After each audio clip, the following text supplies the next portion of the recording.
नमस्कार विद्यार्थी मित्रांनो.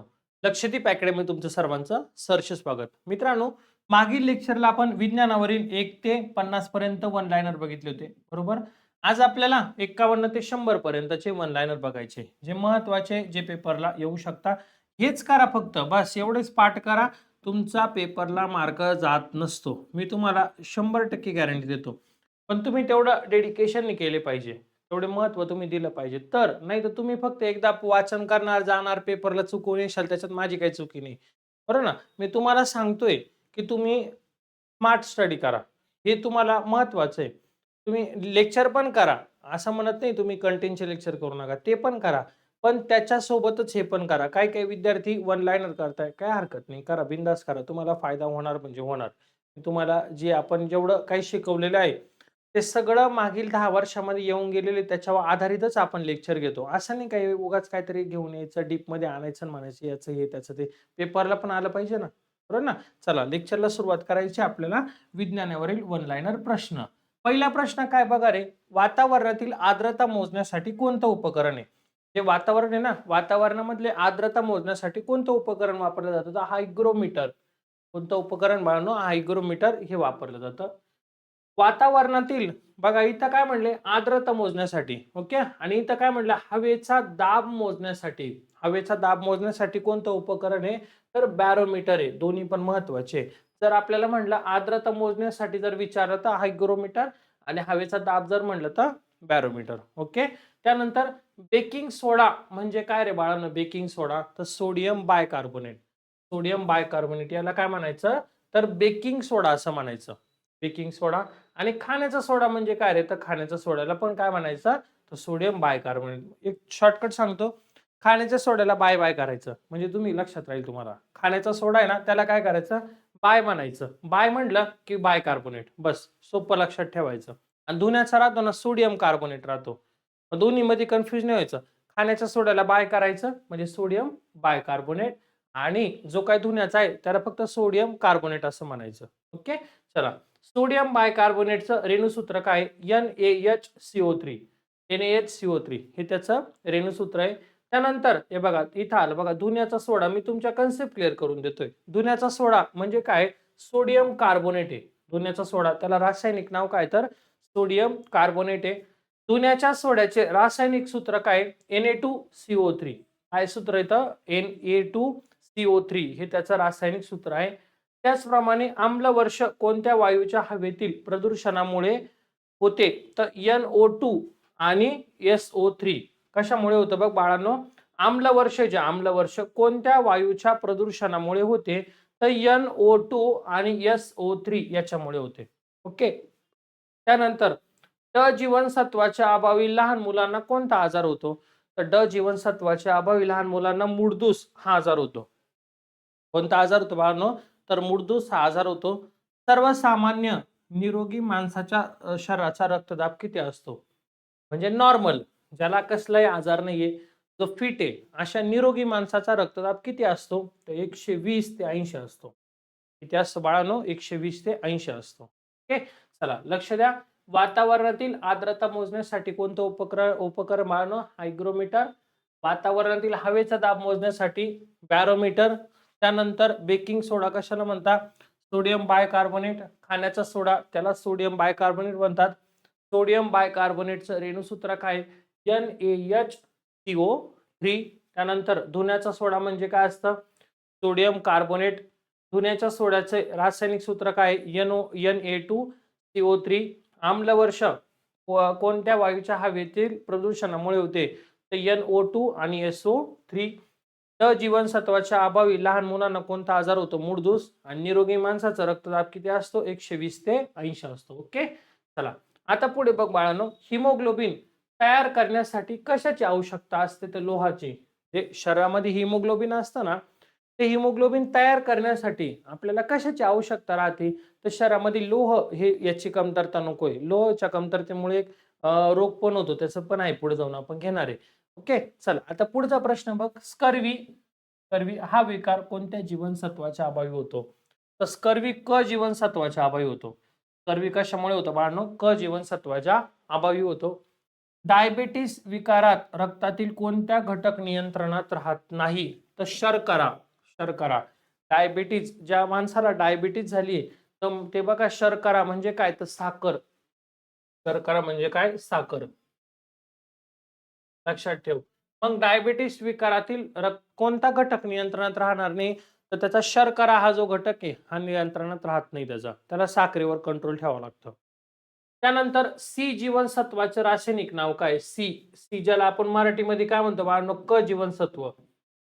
क जीवनसत्व याचं रासायनिक नाव काय रे? ॲस्कॉर्बिक आम्ल. काय तर ॲस्कॉर्बिक. हे बघा असं येते हा, ॲस्कॉर्बिक. ए नाही तिथं, ॲस्कॉरिक आम्ल असं त्याचं रासायनिक नाव आहे. रात आंधळेपणा आहे बघ, एखाद्याला रात आंधळेपणा झाला तर कोणत्या जीवनसत्वाच्या अभावी झाला? हा क जीवनसत्वाच्या अभावी काय झालं त्याला? रात आंधळेपणा. ब जीवनसत्वाच्या अभावी कोणता रोग होतो बघ? ब जीवनसत्वाच्या बेरी-बेरी. बेरी-बेरी हा आणि पेलाग्रा. बेरी-बेरी, पेलाग्रा हे दोन रोग हे कशाच्या अभावी होता बाळांनो? तर ब जीवनसत्वाच्या अभावी होता. ओके. त्यानंतर बघ, ई जीवनसत्वाच्या अभावी, ई जीवनसत्वाच्या अभावी कोणता रोग होतो? तर वांझपणा हा रोग होतो. ई जीवनसत्वाच्या अभावी कोणता रोग होत असेल तर वांझपणा हा रोग होतो. ओके. के जीवनसत्वाच्या अभावी कोणता रोग होतो बाळांनो? के जीवनसत्वाच्या अभावी, तर के जीवनसत्वाच्या अभावी हिमोफिलिया हा रोग होतो. हिमोफिलिया. कोणत्या? के जीवनसत्वाच्या अभावी कोणता रोग होतो? हिमोफिलिया होतो. तंबाखूमध्ये आढळणारा विषारी घटक कोणता आहे? जो तंबाखूमध्ये आढळतो असा विषारी घटक कोणता आहे बाळांनो? तर निकोटीन आहे. निकोटीन. तंबाखूमध्ये आढळणारा विषारी घटक कोणता आहे? निकोटीन आहे. त्यानंतर नॅशनल केमिकल लॅबोरेटरी ही कोणत्या शहरामध्ये? तर पुण्यामध्ये. नॅशनल केमिकल लॅबोरेटरी कोणत्या शहरामध्ये बाळांनो? तर पुणे या शहरामध्ये. डॉट्स ही औषध, डॉट्स औषध कोणत्या आजाराच्या उपचाराकरता वापरले जाते? तर क्षयरोगासाठी. क्षयरोग कशाने होतो? तर जीवाणूमुळे होतो. पुढे आहे याच्यानंतर प्रश्न तोच आहे. क्षयरोग कशामुळे होतो? तर जीवाणूमुळे होतो. ओके. आता यांचं रिव्हिजन घेऊ. यानंतर आपण पुढे 10 प्रश्न घेऊ. बघा, हिमोग्लोबिन तयार करण्यासाठी कशाची आवश्यकता असते? तर लोहाची आवश्यकता असते. त्यानंतर स्कर्वी हा विकार कोणत्या जीवनसत्वाच्या अभावी होतो? तर क जीवनसत्वाच्या अभावी होतो. डायबिटीज ह्या विकारात रक्तातील कोणता घटक नियंत्रणात राहत नाही? तर शर्करा. सी जीवनसत्व शास्त्रीय नाव काय? तर ॲस्कॉर्बिक आम्ल. रात आंधळेपणा कोणत्या जीवनसत्वाच्या अभावी होतो? अजीवनसत्वाच्या. ब जीवनसत्वाच्या अभावी कोणता रोग होतो? बेरी-बेरी आणि पेलाग्रा. त्यानंतर ई जीवनसत्वाच्या अभावी कोणता रोग होतो? वांझपणा. के जीवनसत्वाच्या अभावी कोणता रोग होतो? हिमोफिलिया. त्यानंतर तंबाखूमध्ये आढळणारा विषारी घटक कोणता आहे? निकोटीन आहे. त्यानंतर बघा पुढचा प्रश्न, नॅशनल केमिकल लॅबोरेटरी कोणत्या शहरात आहे बाळांनो? तर पुणे या शहरात आहे. आणि डॉट्स हे औषध कोणत्या आजारासाठी वापरले जाते? तर क्षयरोगासाठी वापरलं जातं. आणि क्षयरोग कशाने होतो? तर जीवाणूमुळे होतो. ओके. चलो पुढे बघा आता, क्षयरोग कशामुळे? मी तुम्हाला सांगितलं ना, मी ऍड करून देतो, मी ठेवत काहीच नाही. मला माहिती आहे ना डॉट्स हे क्षयरोगावर, तर क्षयरोग कशाने? जीवाणूमुळे. लगेच तो प्रश्न ऍड करून द्यायचा म्हणजे मार्क जायलाच नको. ओके. बघा कशामुळे झाला? तर जीवाणूमुळे झाला. झाली कन्सेप्ट क्लिअर? त्यानंतर अजीवनसत्वाचे शास्त्रीय नाव काय? तर रेटिनॉल. अजीवनसत्वाचे शास्त्रीय नाव काय बाळांनो? रेटिनॉल हे त्याचं शास्त्रीय नाव आहे. इंद्रधनुष्यातील सप्तरंग म्हणजे जे 7 रंग आहे इंद्रधनुष्यामधले, ते सगळे एकत्र करायचे.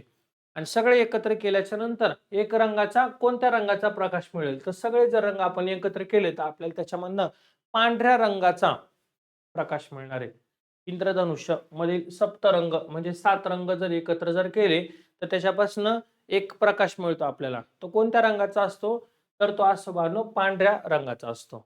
ओके. आता बघ, इंद्रधनुष्यातील 7 रंग कोणकोणते? 7 रंग हे पण माहित पाहिजे आपल्याला. बघ, तांबडा, नारंगी, पिवळा, हिरवा, निळा, पांढरा, जांभळा हे 7 आहे. विचारता ना प्रश्न की इंद्रधनुष्यातील खालीलपैकी कोणता रंग नाही? नाही असं विचारता. ऑप्शनला पांढरा, जांभळा, निळा, काळा असे ऑप्शन देतात. मग काळा त्याचं काय राहतं बाळांनो? योग्य उत्तर राहतं. ते हे पाठ करून ठेवा तुम्ही. तांबडा, नारंगी, पिवळा, हिरवा, निळा, पांढरा आणि जांभळा. ओके. त्यानंतर बघ, चिकनगुन्या हा रोग कशामुळे होतो? तर चिकनगुन्या विषाणूंपासून होणारा रोग आहे. चिकनगुन्या कशापासून होणारा रोग आहे? तर बाळांनो विषाणूंपासून होणारा रोग आहे. ओके. मग आता विषाणूंपासून होणारे कोणकोणते रोग आहे रे, हे पण जाणून घेणं गरजेचं आहे आपल्याला. विषाणूंपासून होणार रोग कोणकोणते? तर बघा, विषाणूंपासून स्वाईन फ्लू होतो, एड्स होतो, सार्स होतो, डेंग्यू, रेबीज, पोलिओ, चिकनगुनिया. बघा, सगळेच कव्हर केली मी. Swine flu, AIDS, SARS, dengue, rabies, polio, chikungunya. हे सगळे कशापासून होता? तर विषाणूंपासून होतं बाळांनो. ध्वनीचा वेग सर्वात जास्त कुठे आढळतो? तर पोलादमध्ये आढळतो. ध्वनीचा वेग सर्वात जास्त कशामध्ये आढळणार आहे? तर पोलादमध्ये आढळणार आहे. भारतीय हरित क्रांतीचे जनक कोण होते? Doctor S Swaminathan. Doctor S Swaminathan हे काय? भारतीय हरित क्रांतीचे जनक होते. कलर ब्लाइंड हा दृष्टिदोष असणारी व्यक्ती कोणत्या रंगामध्ये फरक करू शकत नाही? लाल आणि हिरवा. लाल आणि हिरवा. बरं ना? कलर ब्लाइंड आहे एका व्यक्तीला, म्हणजे डोळ्याचा हे आपण बघा आर्मीच्या पॉइंट मेडिकलला किंवा पोलीसच्या मेडिकलला कधी-कधी पॉइंट देतात. मग त्यांना ना कलर ब्लाइंडचा हा हे देतात, पॉइंट देतात, मेडिकल पॉइंट. तर दृष्टिदोष असणारी व्यक्ती कोणत्या रंगामध्ये फरक करू शकत नाही? त्यांना दोन्ही रंग सारखे दिसतात. कोणते? तर लाल आणि हिरवा हे दोन्ही रंग त्यांना काय ना सारखे दिसतात, त्याच्यामध्ये ते फरक करू शकत नाही. त्याला म्हणायचं कलर ब्लाइंड म्हणायचं. काय म्हणायचं? Colour blind. ओके. चलो पुढे बघा. एकदा याचं रिव्हिजन आणि नंतर पुढचे 10 प्रश्न. क्षयरोग कशामुळे होतो? तर जीवाणूमुळे होतो. अजीवनसत्वाचं रासायनिक नाव काय? रेटिनॉल. त्यानंतर इंद्रधनुष्यातील सप्तरंग एकत्र आल्यास कोणत्या रंगाचा प्रकाश मिळतो? पांढरा. इंद्रधनुष्यातील 7 रंग कोणते? तांबडा, नारंगी, पिवळा, हिरवा, निळा, पांढरा आणि जांभळा. त्यानंतर चिकनगुनिया रोग कशामुळे होतो? विषाणूंपासून होतो. विषाणूंपासून होणारे रोग कोणते? Swine flu, AIDS, SARS, dengue, rabies, polio आणि चिकनगुनिया. त्यानंतर ध्वनीचा वेग सर्वात जास्त कुठे आढळतो? पोलादमध्ये. भारतीय हरित क्रांती जनक कोण आहे? Doctor S Swaminathan. Colour blind हा दृष्टिदोष असणारी व्यक्ती कोणत्या रंगामध्ये फरक करू शकत नाही? तर लाल आणि हिरव्यामध्ये फरक करू शकत नाही. ओके. चलो पुढे बघा. कोणत्या ठिकाणी कोणत्या ठिकाणी वस्तूचे वजन सर्वात जास्त असते? तर पृथ्वीच्या ध्रुवांवर जर तुम्ही गेले तर ह्या ठिकाणी तुम्हाला काय भेटणार आहे? वस्तूचं वजन सर्वात जास्त दिसेल तुम्हाला. ओके. त्यानंतर बघ, धातू ओढून तार काढता येणाऱ्या गुणधर्माला काय म्हणतात? तर त्याला म्हणतात तन्यता म्हणतात. त्याला काय म्हणतात बाळांनो? तन्यता. म्हणजे काय? धातू ओढायचा आणि तार काढता येणाऱ्या गुणधर्माला काय म्हणायचं? तन्यता असं म्हणायचं. आता इथं काही लॉजिक लावायचं नाही. डायरेक्ट काय करायचं? पाठांतर करायचं. हा प्रश्न आहे आणि आपल्याला हा पाठ करायचा बस. हा प्रश्न पाठ. वाचन करा. जितकं वाचन करशाल ना तितकं परिपूर्ण होशाल आणि अभ्यासानेच परिपूर्ण होतो माणूस. बाकी दुसरं काय असं काही मेडिकलला गोळी, औषध काही भेटत नाही, ती खाल्ली आणि पाठ झालं आपलं लगेच. असं काही नाही. ग्राउंडला जसं तुम्ही घेता ना गोळ्या, प्रोटीन, प्री वर्कआउट ह्या गोष्टी घेता ना, तसं इथं तसं काहीच नाहीये. इथं एकच आहे, एक जागी बसणे, अभ्यास करणे, पाठ करणे. तरच बनशाल. नाही तर बनणार नाही. ओके. WHO ही संस्था कशाशी संबंधित आहे? आरोग्य. WHO कशाशी संबंधित आहे बाळांनो? तर आरोग्याशी संबंधित आहे. जूल हे कशाचं एकक आहे? तर जूल आहे बाळांनो ऊर्जाचं एकक आहे, ऊर्जाचं. ओके. मानवी शरीरातील कोणत्या पेशींना संरक्षक पेशी म्हणतात? हा महत्वाचा प्रश्न आहे रे. पाठ करून ठेवा. मानवी शरीरातील कोणत्या पेशींना संरक्षक पेशी म्हणतात? तर पांढऱ्या रक्तपेशींना. पांढऱ्या रक्तपेशींना काय म्हणतात? संरक्षक पेशी असे म्हणतात. संसर्गजन्य आजार हा कोणता आहे? संसर्गजन्य आजार. गोवर हा संसर्गजन्य आजार आहे. म्हणजे एकापासून दुसऱ्याला होणार, दुसऱ्यापासून तिसऱ्याला होणार. याला म्हणायचं संसर्गजन्य आजार. ओके. त्यानंतर पाण्यात विरघळणारं व्हिटॅमिन कोणतं? तर व्हिटॅमिन सी हे काय बाळांनो? पाण्यात विरघळणारं व्हिटॅमिन. पाण्यात विरघळणारं व्हिटॅमिन सी. पाण्याची महत्तम घनता किती तापमानावर असते? पाण्याची महत्तम घनता ही 4 अंश सेल्सिअसवर असते. पाण्याची महत्तम घनता किती तापमानावर असते बाळांनो? तर 4 अंश सेल्सिअसला असते. पुढे बघा, पाण्याचा गोठण बिंदू किती सेल्सिअस असतो? तर 0 अंश सेल्सिअस असतो. पाण्याचा गोठण बिंदू किती अंश सेल्सिअस असतो बाळांनो?